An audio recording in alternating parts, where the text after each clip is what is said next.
Hello बच्चों, आज continue करते हैं अपन चैप्टर नंबर 2 अपना basic accounting terms. Last class तक अपन कुछ अकाउंटिंग टर्म्स देख चुके थे, बिजनेस ट्रांजैक्शंस देख चुके थे। क्या था business transaction? Sir, financial in nature that can measure in terms of money. There are 4 kind of business transaction: cash transaction, non cash transaction, internal transaction and external transaction. उसके बाद अपन ने account की बात की थी, डिटेल ऑफ एनी इंडिविजुअल और any item. ठीक है, एक one place is known as account. Account is a part of ledger, जिसका फॉर्मेट भी अपन ने देखा था। उसके बाद बात करते हैं कैपिटल की। Any amount invested by proprietor is known as capital. आगे बढ़ते हैं, ड्रॉइंग अमाउंट विड्रू या anything withdrew from business for their personal use. Anything withdrew from business by the proprietor for their personal use out of profit is known as drawing. Liability. Liability की अपन ने बात की थी।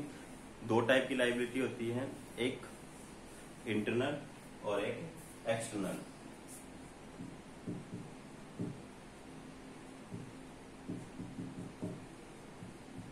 Internal का मतलब तो capital होता ही है।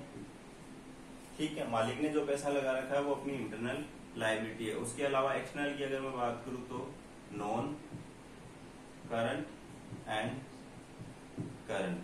कैसे डिफाइन किया था नॉन करंट और करंट को अपन ने? Liability which is liable to pay within a year is known as current liability. Within a year की जगह ऑपरेटिंग साइकिल भी आ सकता है अगर वो 12 मंथ से ज्यादा है तो, और अगर मोर देन 1 ईयर में पेमेंट करना है तो नॉन करंट लायबिलिटी। एसेट्स के साथ भी कुछ ऐसी सिचुएशन थी आपकी। 2 टाइप की एसेट्स थी आपकी, non current and current. Assets those can convert into cash and cash equivalent within a year is known as current assets within a cash. ठीक है, और जिसको मोर देन 1 ईयर लगता है वो नॉन करंट। फिर इसमें भी 2 कैटेगरी थी आपकी, टेंजिबल और इंटेंजिबल। टेंजिबल जिसको छू सकते हैं, महसूस कर सकते हैं। इंटेंजिबल जिसको हम छू भी नहीं सकते, देख भी नहीं सकते। ठीक है, बेसिकली राइट्स की बात होती है यहाँ पे। किसी टाइप का कोई राइट ले रखा है आपने पैसे देके, ठीक है, तो वो आ जाएगा आपका इंटेंजिबल एसेट्स में। उसके बाद रिसिप्ट की बात की थी अपन ने। 2 टाइप की रिसिप्ट थी आपकी, capital receipts and revenue receipts. क्या डिफरेंस था दोनों में? Sir, capital receipts non recurring nature की होती है, बार बार हमें नहीं मिलती है, कभी कभार मिलती है, जिसमें अमाउंट इन्वेस्टेड बाय प्रोप्राइटर हो गया आपका, लोन टेकन हो गया, किसी फिक्स्ड एसेट्स को बेचने से कोई अगर पैसा आ गया आपके पास तो ये पैसा आपके पास कभी कभार आता है। दूसरी बात, बैलेंस शीट में प्रेजेंट करेंगे इसको, क्योंकि ये है आपकी लायबिलिटी है, कोई इनकम नहीं है। पैसा बिजनेस में आ गया, कहीं खुशियां मनाने लग गए, ये पैसा कमा लिया हमने। अरे भाई, किसी से लोन लिया, वापस नहीं चुकाना है क्या आपको? ठीक है सर। रेवेन्यू रिसिप्ट ये आपकी इनकम होती है, रिकरिंग नेचर होता है, बार बार आता है पैसा। किस वजह से आता है? सेल ऑफ गुड्स हो गया, कहीं से कमीशन मिल गया, इंटरेस्ट मिल गया, एक्सेट्रा। क्या ऐसे अपन ने एक्सपेंडिचर की बात की थी, तो एक्सपेंडिचर को बेसिकली मैं पेमेंट कह देता हूँ। 2 टाइप के पेमेंट आप करते हो, for the purchase of any fixed assets and investment. दूसरा आपका पेमेंट होता है एक्सपेंसेस के लिए। तो यहाँ पे एक्सपेंडिचर की 2 कैटेगरी में डिवाइड किया गया एक्सपेंडिचर को, कैपिटल एक्सपेंडिचर और रेवेन्यू एक्सपेंडिचर। सर, क्यों करते हैं कैपिटल एक्सपेंडिचर? बेटा, कुछ सर्विस ऐसी होती है, एक बार पैसा दो, लंबे टाइम तक सर्विस दो। आप एक बार आपने पैसा दिया, सामने वाली पार्टी ने आपको बिल्डिंग दे दी, लो काम में, जम के काम में लो, मोर देन 1 ईयर काम में लो, तो ये वाला जो खर्चा आपने किया है या जो पेमेंट किया है वो आपका कहलाएगा कैपिटल एक्सपेंडिचर। वहीं पे आपने कुछ ऐसा पेमेंट किया, आपका एक वर्कर है, उसको आपने सैलरी का पेमेंट कर दिया, तो वो आपके लिए कितने टाइम पीरियड काम करेगा? सर, 7 डेज का पेमेंट कर सकते हैं, 15 डेज का कर सकते हैं, 1 मंथ का कर सकते हैं, तो विद इन ईयर ही करेगा ना। बार बार आपको ऐसे पेमेंट करने पड़ेंगे। इट मीन रेवेन्यू नेचर के जो एक्सपेंडिचर होते हैं वो रिकरिंग नेचर के होते हैं, बार बार आपको करने होते हैं, क्योंकि बेनिफिट मोर देन 1 ईयर नहीं मिलता है। एक बार पेमेंट किया, थोड़े टाइम पीरियड तक सर्विस मिलेगी, फिर पेमेंट करना पड़ेगा आपको। ठीक है, इलेक्ट्रिसिटी की जरूरत कंटिन्यू पड़ेगी पूरे साल, कितनी बार बिल जमा करवाना पड़ेगा? Sir, more than 1 time. तो रिकरिंग नेचर के होते हैं, ये नॉन रिकरिंग के होते हैं। बिल्डिंग खरीद ली एक बार, बार बार खरीदने की जरूरत नहीं है। ये आपके एसेट्स होती है, बैलेंस शीट में जाएगी। ये आपका एक्सपेंडिचर होता है, P&L अकाउंट में जाएगा। ठीक है, यहां तक अपन ने बात कर ली थी लास्ट क्लास में। आज हमें बात करनी है इनकम की। सर 8 तक तो हम देख चुके हैं। ठीक है, आज हम क्या क्या बातें करने वाले हैं? आज हम बातें करने वाले हैं इनकम, प्रॉफिट, गेन और लॉस। इसके बाद आगे की टर्म्स देखते हैं। इनकम क्या होती है?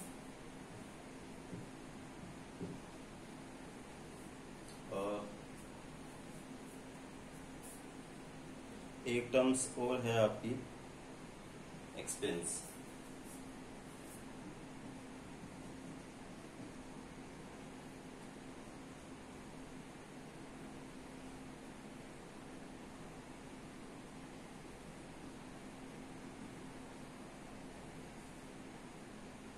तो आज हम बात करते हैं एक्सपेंस की। इनकम की बाद में बात करेंगे। सर एक्सपेंस क्या है?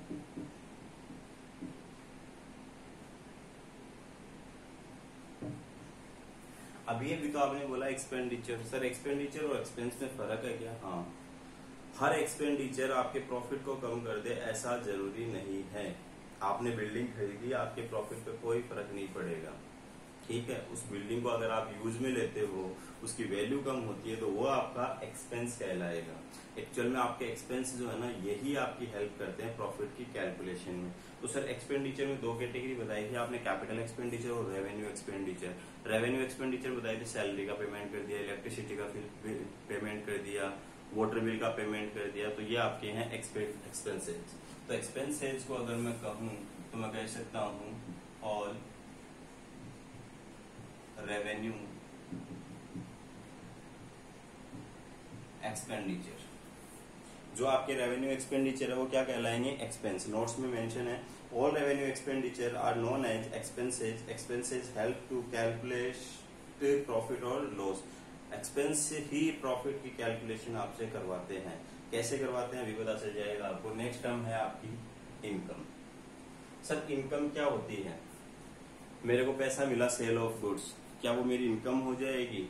सामान बेचा है मैंने 100 रुपए का, क्या वो मेरी इनकम हो जाएगी? 100 रुपए क्या है आपकी? सेल्स। सेल्स के और कई नाम है, इसको अपन रेवेन्यू भी कह सकते हैं। क्या कह सकते हैं? रेवेन्यू।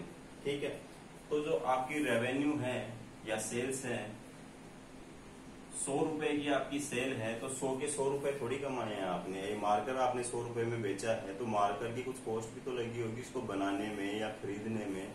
इसको मेंटेन कर रहे हो, गोडाउन का किराया वगैरह भी जा रहा है। कुछ वर्कर है जो मार्कर गाड़ी से उतारते हैं, रख रखाव करते हैं, उनको जचाते हैं, एक छोड़ रखा है बंदा आपने, तो कई खर्चे भी तो लगते हैं ना। तो आपने यहाँ पे टोटल जो आपकी सेल्स है 100 रुपए, उसमें से टोटल एक्सपेंसेस क्या कर देने हैं आपको? माइनस। मान लो मुझे इस पे कॉस्ट आई थी 60 रुपीज, अब क्या बचे मेरे? 40 रुपीज। ये कहलाएंगे आपकी इनकम। ठीक है, excess of revenue over expense is known as income. ठीक है, पढ़ देता हूं मैं।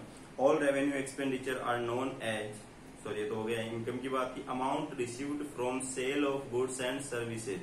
जरूरी थोड़ी है आपका प्रोडक्ट सेल करने का ही बिजनेस हो। मेरा पढ़ाने का काम है, मैं कोचिंग इंस्टीट्यूट चलाता हूँ, मैंने आपको पढ़ाया, बदले में आपने मुझे ट्यूशन फीस दे दी, तो यहाँ पे मैंने क्या बेचा है? सर्विस सेल की है। तो इसको अपन बोलते हैं sale of goods and services is known as revenue and income is the amount of profit earn during an accounting period. The surplus of revenue over expenses, surplus of revenue over expenses is known as income. ठीक है, is termed as income. It is expressed as income equals to revenue minus expenses. आगे बढ़ते हैं। Next term है आपकी profit.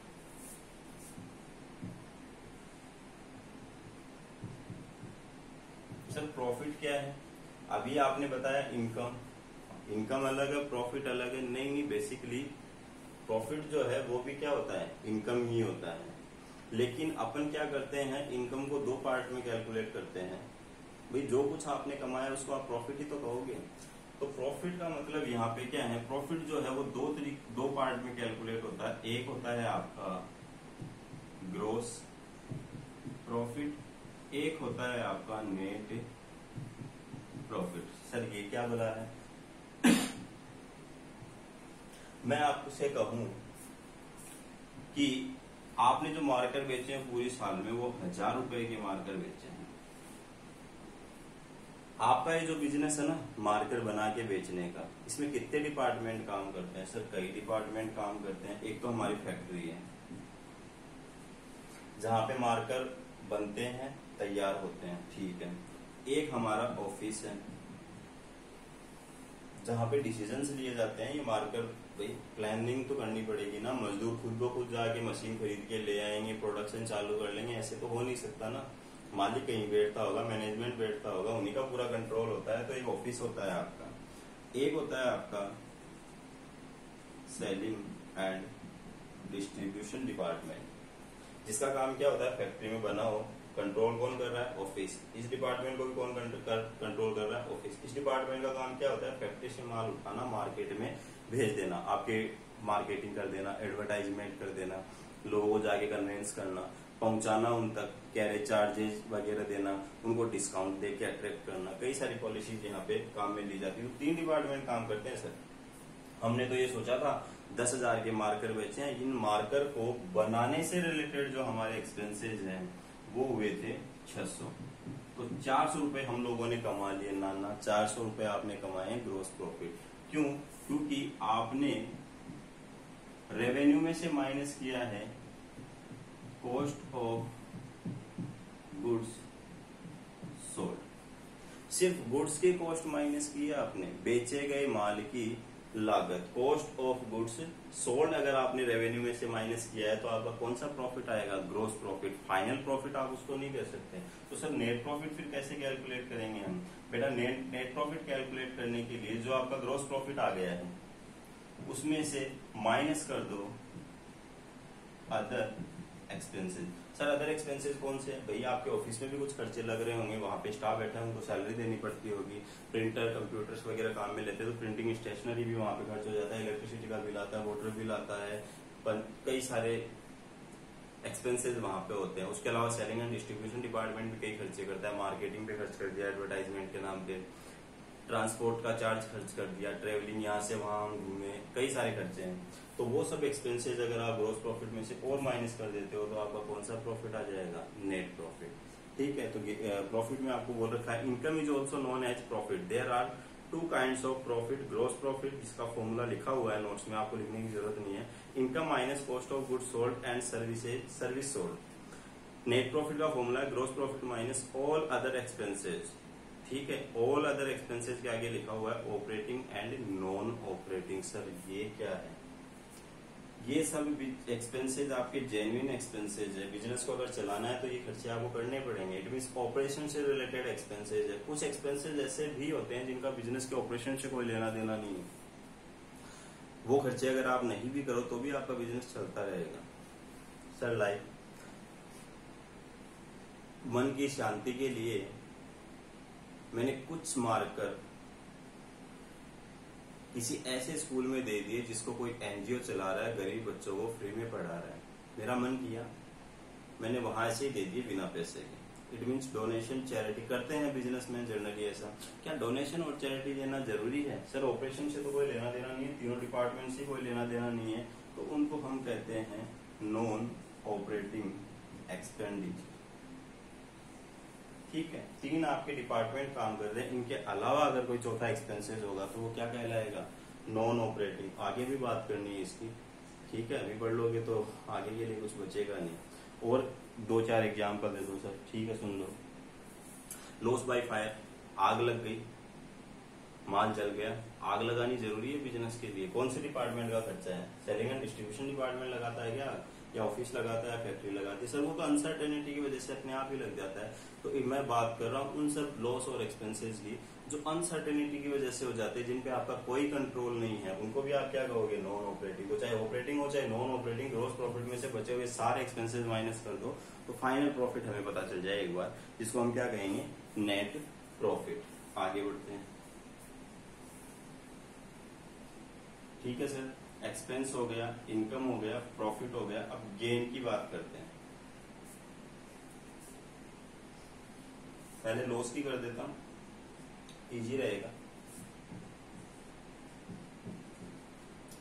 Sir क्या हो अगर यहां पे ग्रॉस प्रॉफिट हमने निकाला, ठीक है, ग्रॉस प्रॉफिट हमने फाइंड आउट किया, इस ग्रॉस प्रॉफिट में से आपने कहा अदर एक्सपेंसेस माइनस कर दो, ग्रॉस प्रॉफिट आया मेरा 400, ठीक है, यहाँ पे मान लेता हूँ 400 था और अदर एक्सपेंसेस थे आपके 300, तो 100 रुपए का आपको क्या हो गया, नेट प्रॉफिट हो गया। बट अगर ऐसे होता है कि अदर एक्सपेंसेस मेरे 500 होते तो आप क्या करते, इसको लॉस हो गया आपको। It means excess of expenses over gross profit, या मैं इसको ऐसे लिख देता हूं,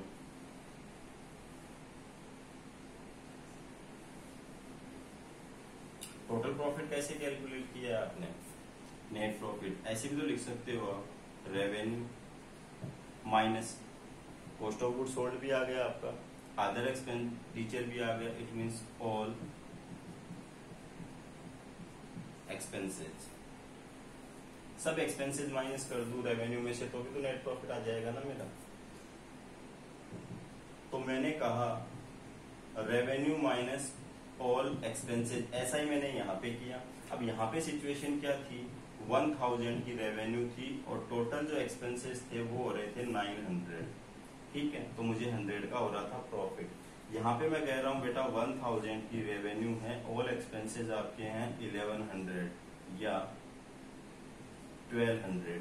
अब आप क्या कहोगे, सर 200 का नेगेटिव आ गया, ये तो नेगेटिव आने का मतलब क्या है, लॉस, ठीक है। अगर एक्सपेंडिचर ज्यादा हो गए तो प्रॉफिट की जगह आपको क्या हो सकता है, लॉस भी हो सकता है। ये तो एक मीनिंग हुआ लॉस का, ठीक है।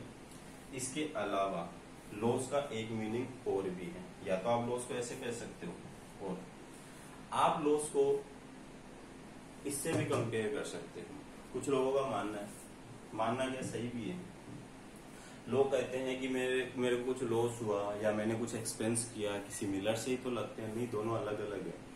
लॉस जो है उस पर आपका कोई कंट्रोल नहीं है, लॉस जो है उस पर आपका कोई कंट्रोल नहीं है, एक्सपेंस पे आपका कंट्रोल है। यहाँ पे इसको ऐसे देखो, मैंने कहा लॉस बाय फायर, ये आपका लॉस है। मैंने कहा पेड सैलरी, ये है मेरा एक्सपेंसेस, ये है मेरा लॉस। सर डिफरेंस क्या है दोनों में, दोनों में बहुत डिफरेंस है। लॉस बाय फायर आपका कोई कंट्रोल नहीं है, आपके ऊपर लगेगी तो लगेगी, नेचर है, या नेचर की वजह से कोई नेचुरल कोई भी डिजास्टर हो जाता है, लॉस बाय फ्लूड हो गया, किसी ने चोरी कर ली, लॉस बाय थेफ्ट हो गया, ठीक है। मिल्क प्रोडक्ट्स का बिजनेस है आपका, मौसम गर्मी बहुत तेज है, मिल्क लाइट चली गई, मिल्क प्रोडक्ट्स खराब हो गए, मेल्ट हो गए, तो क्या करोगे आप उस सिचुएशन में, आपके कंट्रोल में हो वो सब चीजें। तो सर अनसर्टेनिटी की वजह से हमारे कंट्रोल के बाहर अगर हमें कुछ लॉस हो, कुछ नुकसान हो जाता है तो उसको हम क्या कहेंगे, लॉस। जबकि हम हमारी मर्जी से जो पेमेंट करते हैं वो कहलाएंगे एक्सपेंसेस। एक्सपेंसेस किए जाते हैं टू अर्न समथिंग, लॉस से कुछ भी फायदा नहीं होता है आपको। आप कुछ खर्च करोगे, आपने एक्सपेंसेस किया, सैलरी का पेमेंट किया, तो वर्कर काम करेगा आपके लिए, ठीक है, तो बेनिफिट हो गया आपको।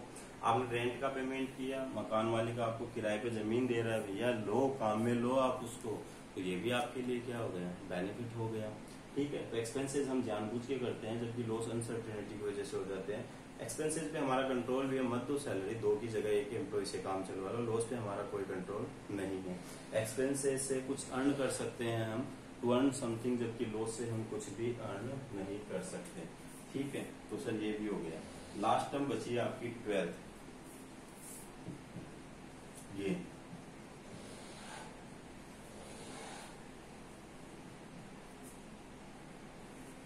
ठीक है। ये जो टर्म्स है छोटी छोटी, इनको मैं पढ़ देता हूँ एक बार।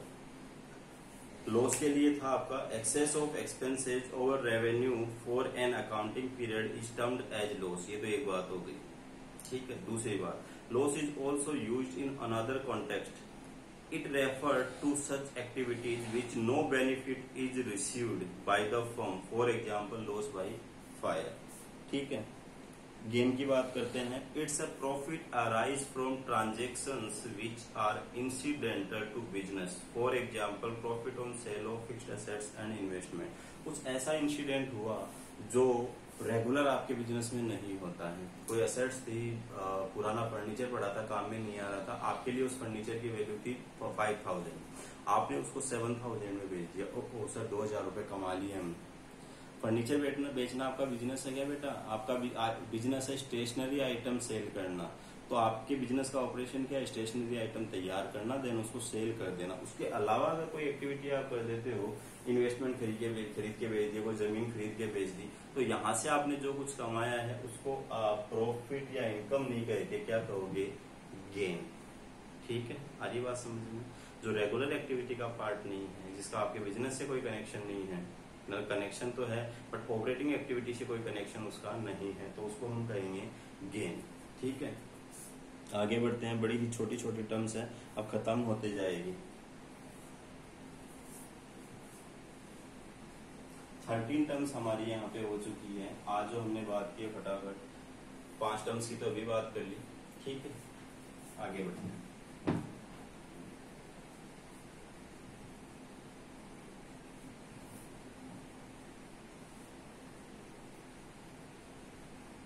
ये सब टर्म्स ऐसी है जो आपके सामने बार बार आती रहेगी। अभी के लिए एटलीस्ट एक इंट्रोडक्शन, जान पहचान, वो बोलते हैं ना अपन उजली रामनवमी, वो होनी इन सब से जरूरी है। ठीक है, आप जानते हो इन सब के बारे में, आपने सुना है, ये चीज पता होनी जरूरी है। ठीक है, एग्जाम के पॉइंट ऑफ व्यू से बात करूँ तो डेफिनेशन लिखनी है कि क्लाइंट की इनकी डेफिनेशन है, वो आप डाल दोगे, मार्क्स मिल जाएंगे। ठीक है, लेकिन एक्चुअली इनके पीछे फील क्या है, क्या इनका मतलब है, वो आपको पता होना जरूरी है। ठीक है, आगे अपन बात कर रहे हैं 14 टर्म्स की, जो है आपके लिए गुड्स। सर बहुत वर्ड सुन लिया, अभी तक ही सुन लिया अपन ने, इस चैप्टर में बार सुन लिया, पिछले चैप्टर्स में भी सुना था गुड्स। सर गुड्स क्या है?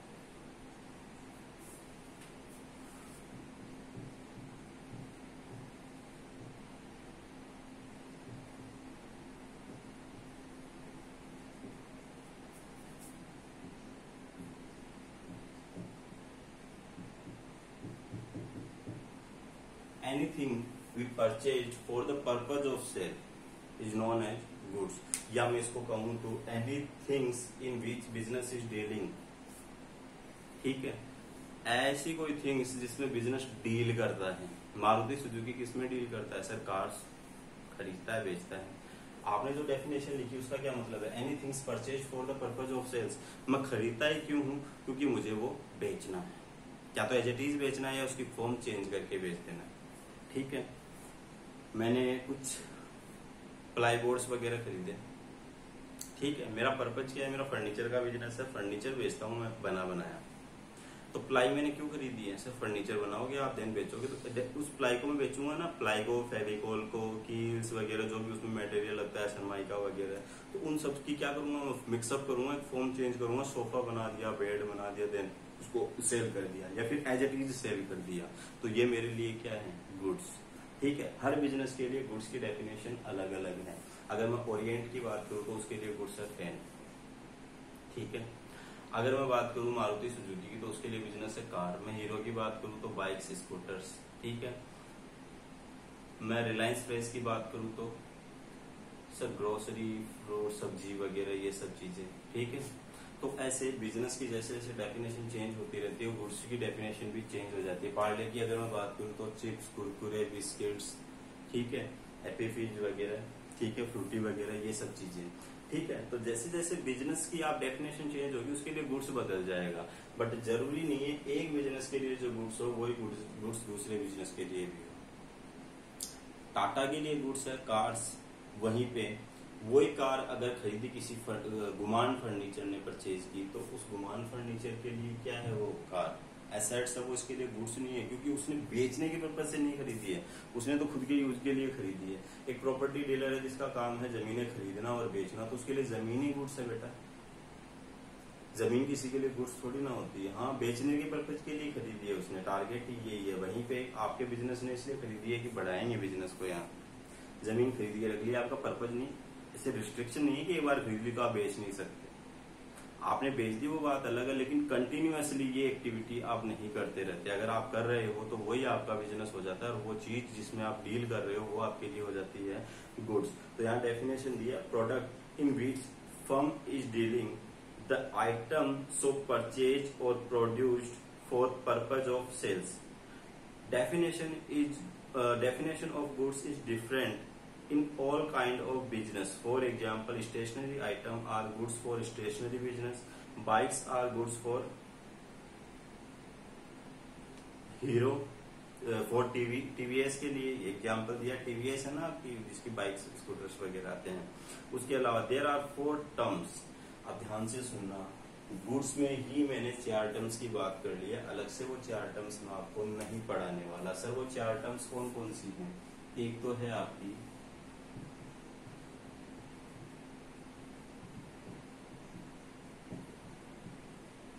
एक है सेल्स,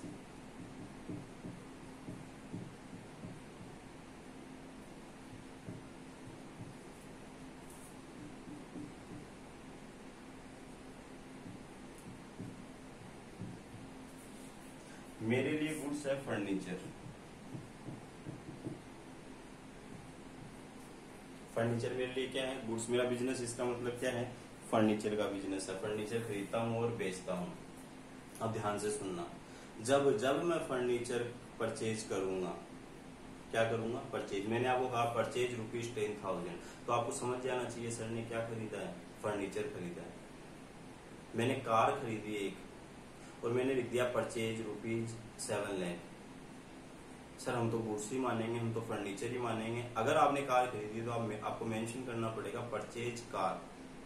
आपने लिख दिया परचेज गुड्स, भाई फर्नीचर खरीदा था, आपने गुड्स लिख दिया, अच्छी बात है। अगर आप सीधा भी लिख देते हो परचेज ₹10,000 15,000, तो भी हम क्या समझेंगे? आपने फर्नीचर ही खरीदा है। लेकिन कुछ और अगर आपने खरीद लिया तो आपको मेंशन करना पड़ेगा क्लियर, क्योंकि परचेज को आप वैसे तो यूज में ले सकते हो, लेकिन एग्जैक्टली किसी भी बिजनेस के लिए ये जो चारों टर्म्स है ये यूज में ली जाएगी ओनली फॉर गुड्स। जब अपन एंट्रीज की बात करेंगे, सीधा आपका ट्रांजैक्शन लिखा हुआ उसमें तो आप कैसे भी लिख दो, कोई फर्क नहीं पड़ता। जब अपन एंट्री करेंगे तो कुछ अकाउंट डेबिट करेंगे, कुछ अकाउंट क्रेडिट करेंगे।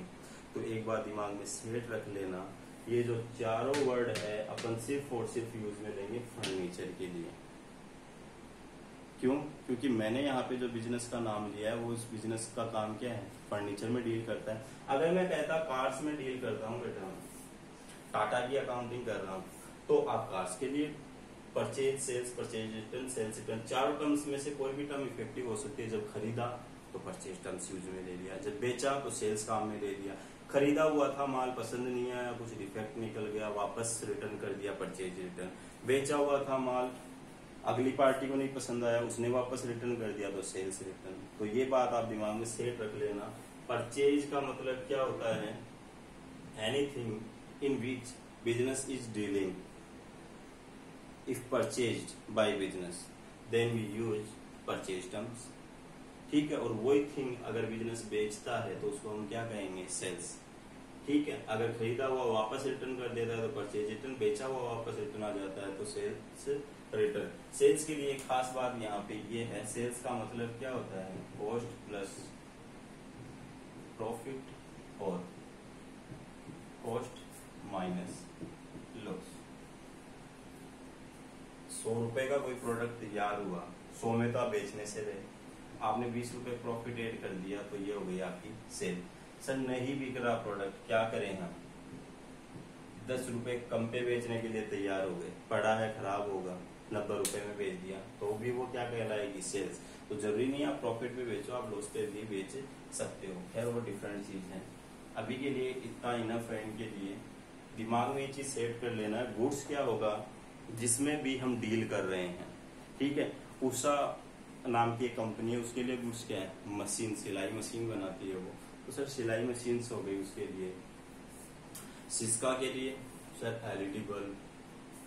ठीक है, तो ऐसे बिजनेस का नेचर जैसे जैसे बदलता रहेगा, गुड्स की डेफिनेशन भी बदलती रहेगी। ठीक है, ये 4 टर्म्स है, इनको ध्यान में रख लेना। ये चारों टर्म्स किसके लिए यूज में ली जाएगी? Only for goods. तो पहले आपको चेक करना पड़ेगा आपके बिजनेस में गुड्स क्या है। अगर वो सामान आपने खरीदा है, ठीक है, तो परचेज टर्म्स यूज में ले सकते हो। वो सामान आपने बेचा है तो सेल्स टर्म्स यूज में ले सकते हो। बेचा हुआ वापस आया तो सेल्स रिटर्न, खरीदा हुआ वापस किया तो परचेज रिटर्न। उसके अलावा कुछ अगर खरीदा, बेचा, परचेज रिटर्न, सेल्स रिटर्न रहा तो ये चारों वर्ड्स यूज में नहीं आएंगे, वो खुद काम में आएगा। ठीक है, जब आप प्रैक्टिकल करेंगे तब देखेंगे, अभी के लिए इनफ है। नेक्स्ट आपकी टर्म है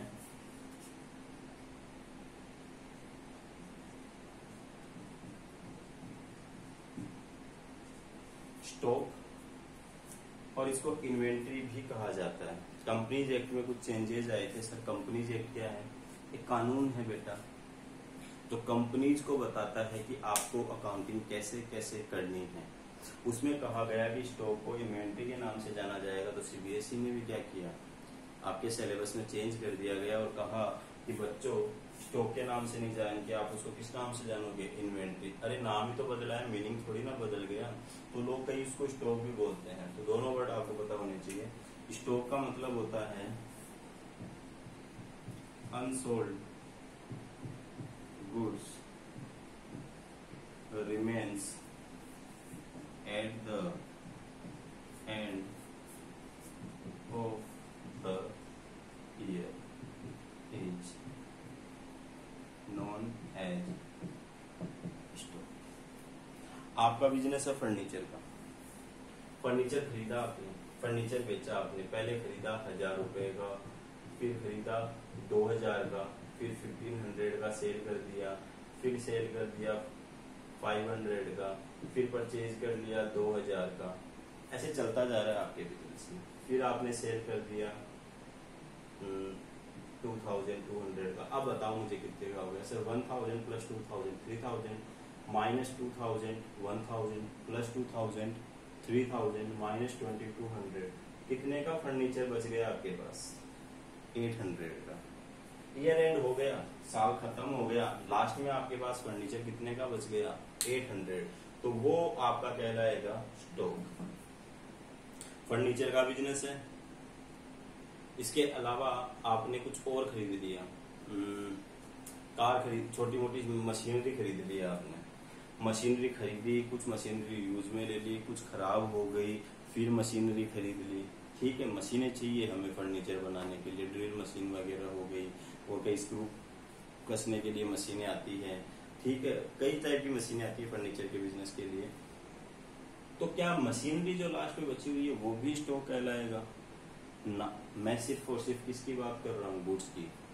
unsold goods remain at the end of the year is known as goods, known as stock, या उसको आप कह सकते हो इन्वेंट्री। पढ़ देता हूँ। Balance of unsold goods is known as stock. जो भी बैलेंस बचा है अनसोल्ड गुड्स का, वो क्या कहलाएगा? आपका स्टॉक। दो टाइप के स्टॉक होते हैं आपके यहाँ पे। एक होता है ओपनिंग और एक होता है क्लोजिंग। ये बात थी आपकी 2015 की। 15 के एंड में आपके पास कितने का फर्नीचर बचा हुआ है? 800 का। 800 का सामान बचा हुआ, तो 800 का स्टॉक हो गया, क्लोजिंग स्टॉक। जब आपका ईयर एंड हो रहा है उस टाइम पे जो स्टॉक का बैलेंस है वो कहलाएगा आपका क्लोजिंग स्टॉक। जब आपका 2016 स्टार्ट होगा तो बिगिनिंग में आप पहले कर दोगे कि 800 का तो ऑलरेडी है हमारे पास। ठीक है, तो 2016 के बिगिनिंग में कितने का स्टॉक पड़ा है आपके पास? 800 का। वो कौन सा स्टॉक कहलाएगा? आपका ओपनिंग स्टॉक। तो दो टाइप के स्टॉक हो गए, ओपनिंग स्टॉक और closing stock. Stock at the beginning of the year is known as opening stock, और at the end of the year is known as closing stock. पढ़ देता हूँ। Stock of unsold goods at the end is closing stock. Stock of unsold goods at the beginning of next year is known as opening stock. भाई इस साल का closing ही तो next year के लिए ओपनिंग होगा। ठीक है, इस साल का क्लोजिंग 17 के लिए ओपनिंग हो जाएगा, 17 का क्लोजिंग 18 के लिए हो जाएगा। ठीक है, या ओपनिंग इन्वेंट्री क्लोजिंग इन्वेंट्री कह दो आप। आगे बढ़ते हैं अपन। अब आपकी टर्म है टर्म नंबर 16। ये रफ कर दो।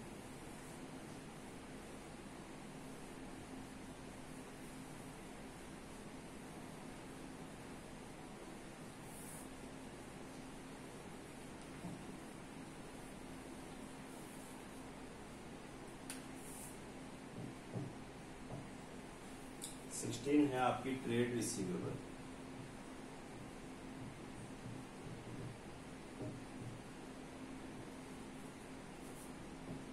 17 अपन पढ़ेंगे ट्रेड पेबल। ठीक है, एक तो होता है आपका ट्रेड रिसीवेबल और एक होता है आपका ट्रेड पेबल। ठीक है, ट्रेड रिसीवेबल क्या है, ट्रेड पेबल क्या है। अगर बिजनेस आप कर रहे हो तो पार्टी को आपको उधार देनी पड़ेगी। अगर आप पार्टी को उधार नहीं दोगे बेटा तो पार्टी आपसे सामान नहीं खरीदेगी। मार्केट में रिवाज है ये, अगर सामान बेचना है तो उधार तो आपको देनी ही देनी पड़ेगी। ठीक है, sold goods on credit to a person. ठीक है, या मैं इसको ऐसे भी लिख सकता हूं, a person who buy goods from us on credit. एक ऐसा बंदा जिसने हमसे गुड्स खरीदा है उधार में, वो हमारा कहलाएगा ट्रेड रिसीवेबल। ट्रेड रिसीवेबल्स में दो चीजें आती है, डेटर्स। वो बंदा जिसने हमसे उधार में गुड्स खरीदा है वो क्या कहलाएगा, डेटर्स। वो बंदा जिसने हमें गुड्स बेचा है उधार में,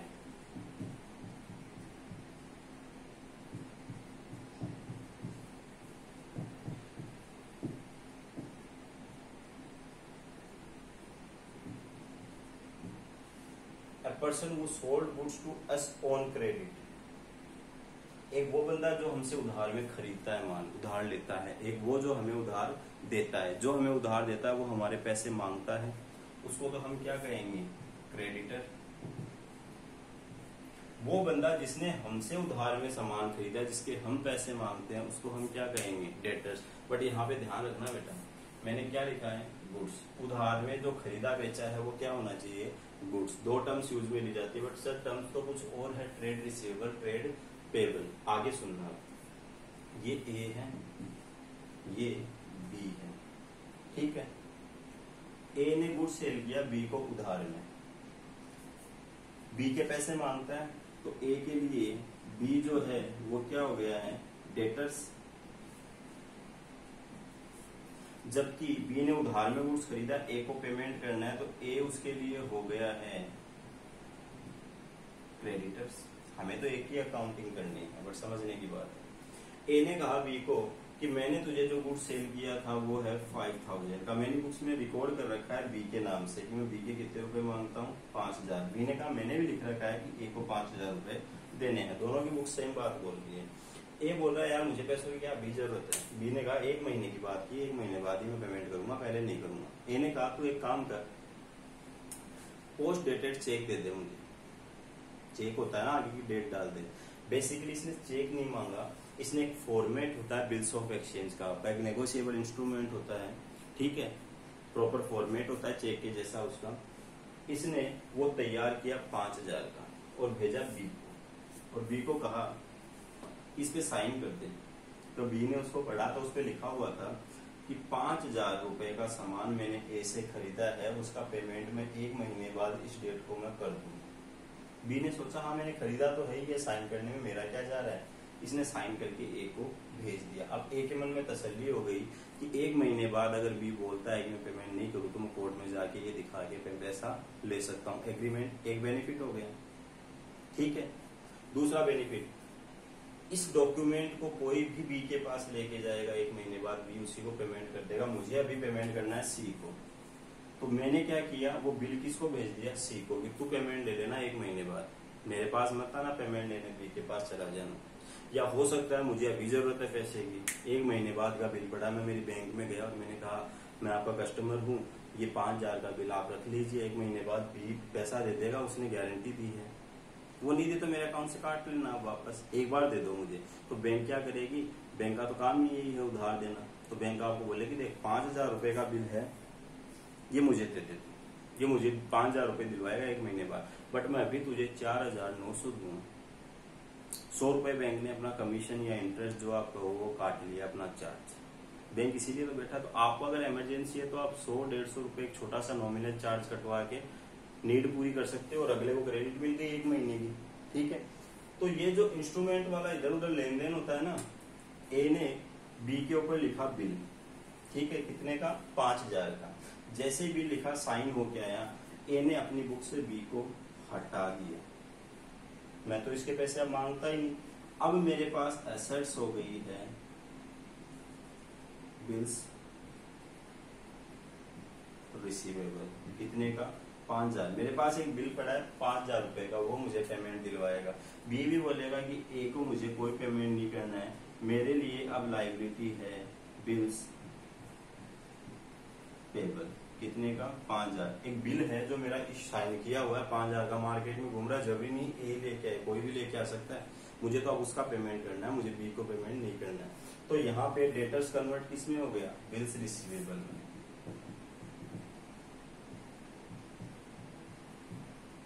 क्रेडिटर्स किस में कन्वर्ट हो गया, बिल्स पेबल में। आई बात समझ में? आप डेटर्स कह दो चाहे बिल्स रिसीवेबल कह दो, आप क्रेडिटर्स कह दो चाहे बिल्स पेबल कह दो, ठीक है। ये अगर कोई नेगोशिएबल इंस्ट्रूमेंट इश्यू हो जाता है तो डेटर्स क्या बन जाता है, बिल्स रिसीवेबल, क्रेडिटर्स क्या बन जाता है, बिल्स पेबल। इन दोनों को एक साथ कहा गया बिल्स पेबल, इन दोनों को एक साथ कहा गया बिल्स रिसीवेबल, ठीक है। पढ़ देता हूँ। Trade receivable, it includes debtors and bills receivable A current assets होता है ये, ठीक है। विदिन ईयर केस में कन्वर्ट कर सकते हो, किसी को उधार दिया तो विदिन ईयर आपको पेमेंट कर जाएगा। The person who buy goods from us on credit is known as our debtors. Bills receivable के लिए कहा गया a document prepared by the seller of goods on the buyer of goods और service directing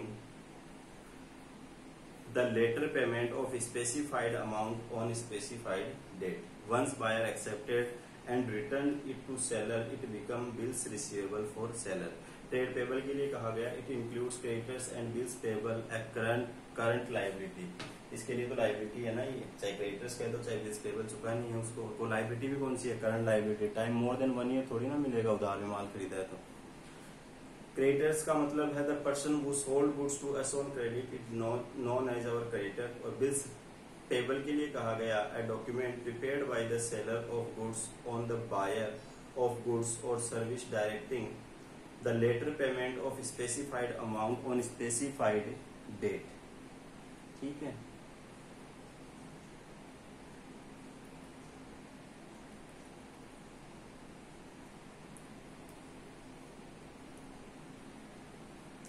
ठीक है, एक word थोड़ा इधर उधर था, सही कर दिया मैंने। नेक्स्ट है आपकी टर्म्स। अभी आपकी कुछ टर्म्स और बची है, इनमें से एक टर्म्स बड़ी है, बाकी सब छोटी छोटी है, अभी खत्म हो जाएगी।